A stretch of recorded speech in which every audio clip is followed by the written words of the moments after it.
വൈക്കം മുഹമ്മദ് ബഷീർ എപ്പോഴും ചായ കുടിച്ചു കഴിഞ്ഞാൽ ഗ്ലാസ് കമിഴ്ത്തി വയ്ക്കും എന്നാണ്. അങ്ങനെ ഒരാളെ ഞാൻ എന്റെ ജീവിതത്തിൽ ഇതുവരെ കണ്ടിട്ടില്ല. സാധാരണഗതിയിൽ അങ്ങനെയല്ല. അപ്പൊ കാരശ്ശേരി വൈക്കം മുഹമ്മദ് ബഷീറിനോട് ചോദിക്കുന്നുണ്ട്, എന്തുകൊണ്ടാണ് ഇങ്ങനെ ചായ കുടിച്ചാൽ ഗ്ലാസ് കമിഴ്ത്തി വെക്കുന്നത്? ചായയുടെ അവസാനം ആ ആവശ്യത്തൊക്കെ കമിഴ്ത്തി വെക്കുന്നിടത്തൊക്കെ ആവുമല്ലോ, വൃത്തികേടാവും സത്യത്തിൽ. അതിന് വൈക്കം മുഹമ്മദ് ബഷീർ പറയുന്ന മറുപടി, ചായ കുടിച്ചു കഴിഞ്ഞാൽ ഗ്ലാസ്സിൽ ഒരു ഇത്തിരിപ്പോളം ചായ ബാക്കിയുണ്ടാവും.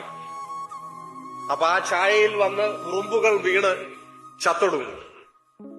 അങ്ങനെ സംഭവിക്കാതിരിക്കാനാണ് അദ്ദേഹം ഗ്ലാസ് കമിഴ്ത്തി വെക്കുന്നത് എന്നാണ്. നിങ്ങൾ ആലോചിച്ചു നോക്കൂ. ഒരു ഉറുമ്പിന്റെ പോലും ദുരന്തത്തിന് താൻ കാരണമായി കൂടാ എന്നൊരു ചിന്തയാണ്. അതിന് ഉറുമ്പ് സ്നേഹം എന്നല്ല പറയുക, അതിന്റെ പേരാണ് മനുഷ്യ സ്നേഹം. മനുഷ്യ സ്നേഹം എന്ന് പറഞ്ഞാൽ ഒരു മനുഷ്യനും മറ്റൊരു മനുഷ്യനോടുള്ള സ്നേഹം എന്നല്ല അർത്ഥം. മനുഷ്യന്റെ ഉള്ളിൽ സർവ്വചരാചരങ്ങളോടുമുള്ള സ്നേഹം എന്നാണ് അർത്ഥം.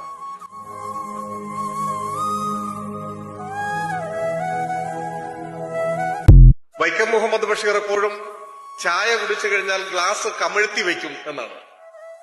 അങ്ങനെ ഒരാളെ ഞാൻ എന്റെ ജീവിതത്തിൽ ഇതുവരെ കണ്ടിട്ടില്ല. സാധാരണഗതിയിൽ അങ്ങനെയല്ല. അപ്പൊ കാരശ്ശേരി വൈക്കം മുഹമ്മദ് ബഷീറിനോട് ചോദിക്കുന്നുണ്ട്, എന്തുകൊണ്ടാണ് ഇങ്ങനെ ചായ കുടിച്ചാൽ ഗ്ലാസ് കമിഴ്ത്തി വെക്കുന്നത്? ചായയുടെ അവസാനം ആ ആവശ്യത്തൊക്കെ കമിഴ്ത്തി വെക്കുന്നിടത്തൊക്കെ ആവുമല്ലോ, വൃത്തികേടാവും സത്യത്തിൽ. അതിന് വൈക്കം മുഹമ്മദ് ബഷീർ പറയുന്ന മറുപടി, ചായ കുടിച്ചു കഴിഞ്ഞാൽ ഗ്ലാസ്സിൽ ഒരു ഇത്തിരിപ്പോളം ചായ ബാക്കിയുണ്ടാവും. അപ്പൊ ആ ചായയിൽ വന്ന് ഉറുമ്പുകൾ വീണ് ചത്തൊടുങ്ങും. അങ്ങനെ സംഭവിക്കാതിരിക്കാനാണ് അദ്ദേഹം ഗ്ലാസ് കമിഴ്ത്തി വെക്കുന്നത് എന്നാണ്. നിങ്ങൾ ആലോചിച്ചു നോക്കൂ. ഒരു ഉറുമ്പിന്റെ പോലും ദുരന്തത്തിന് താൻ കാരണമായി കൂടാ എന്നൊരു ചിന്തയാണ്. അതിന് ഉറുമ്പ് സ്നേഹം എന്നല്ല പറയുക, അതിന്റെ പേരാണ് മനുഷ്യ സ്നേഹം. മനുഷ്യ സ്നേഹം എന്ന് പറഞ്ഞാൽ ഒരു മനുഷ്യനും മറ്റൊരു മനുഷ്യനോടുള്ള സ്നേഹം എന്നല്ല അർത്ഥം.